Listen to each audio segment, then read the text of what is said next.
What would you do if your friend tried to sacrifice you to Bigfoot? I'd probably fight back. I'd probably defend myself. I would not let my friend sacrifice me to Bigfoot. Oklahoma man. Well, let's get there. So I was on Twitter, scrolling, as I do, endlessly. And I come across this Scanner News article. Oklahoma man convicted of murder after strangling friend, claiming he was trying to sacrifice him to Bigfoot.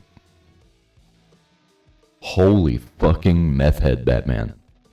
Larry Sanders, now 55, and his friend Jimmy Knighton, who was 52 at the time, were fishing in Ponotomac County on July 9th, 2022, when the murder took place. Sanders claimed that he saw three creatures that looked like Sasquatch downstream and began strangling Knighton, believing he was planning to kill him and sacrifice him to the cryptids. Excuse me? Excuse me? Don't do that. That's not a very nice thing to do. So his statement was that Mr. Knighton had summoned Bigfoot to come and kill him, and that's why he had to kill Mr. Knighton, Sheriff John Christian told local station KTEN. Sanders claimed that Knighton had howled into a drainage pipe before pointing out a fish and demanding that he get it. When he said no, his friend kept insisting. That sounds like a cultish ritual to me. I think this guy was more than just trying to sacrifice him to Bigfoot. I think he was most likely worshipping Bigfoot. Bigfoot is his god. Local news outlet KXII reports, or is that KX2? Sanders told the courtroom that he began to feel suspicious and believed Knighton was planning on drowning him and floating his body downstream to feed him to the Bigfoot. Later on that afternoon, Knighton and Sanders got into a physical fight. The defense team argued that when Sanders strangled Knighton, he was trying to take control of the situation, not kill Knighton. Yeah, I wouldn't let myself be sacrificed to Bigfoot either. I completely understand. The state argued that Sanders made sure Knighton died by waiting to let go of the chokehold until he turned blue. Well, usually that's when you would do it. Knighton's body was not found until the next day. Well, shit, man. If there's all these Bigfoots running around, Bigfoot's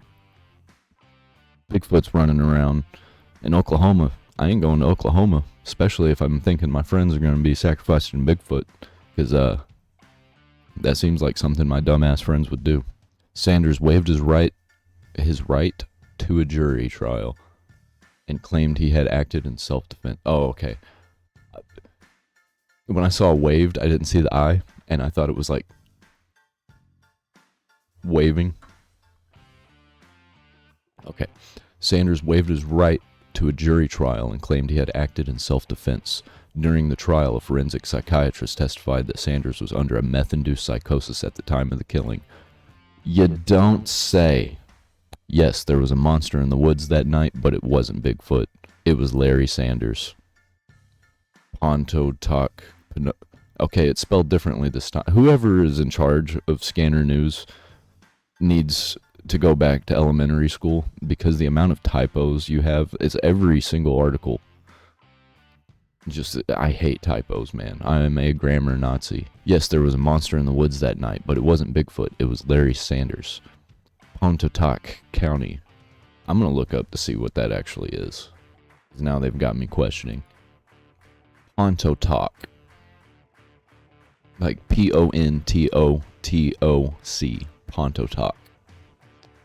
That sounds like Native American. So, yes, there was a monster in the woods that night, but it wasn't Bigfoot. It was Larry Sanders. Pontotoc County District Attorney Eric Johnson said, according to a report from Fox News.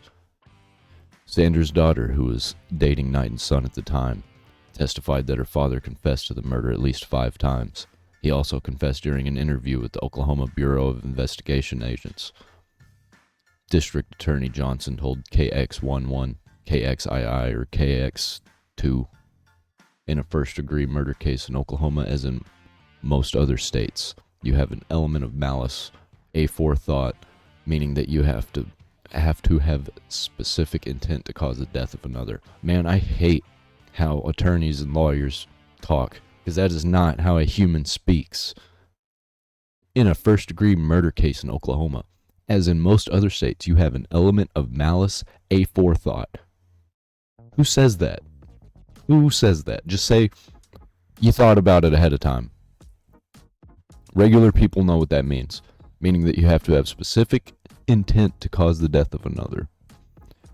We were able to prove that Larry Sanders caused that death, and the issue of malice aforethought was what this case truly hinged upon. Sanders is now facing life in prison without the possibility of parole. He is scheduled to be sentenced on June 18th. Do you like that little story? I did. I enjoyed it quite a bit. I think we're moving away from the Florida man memes, moving on to the Oklahoma man memes, because I keep seeing ridiculous shit from Oklahoma. Join my Discord.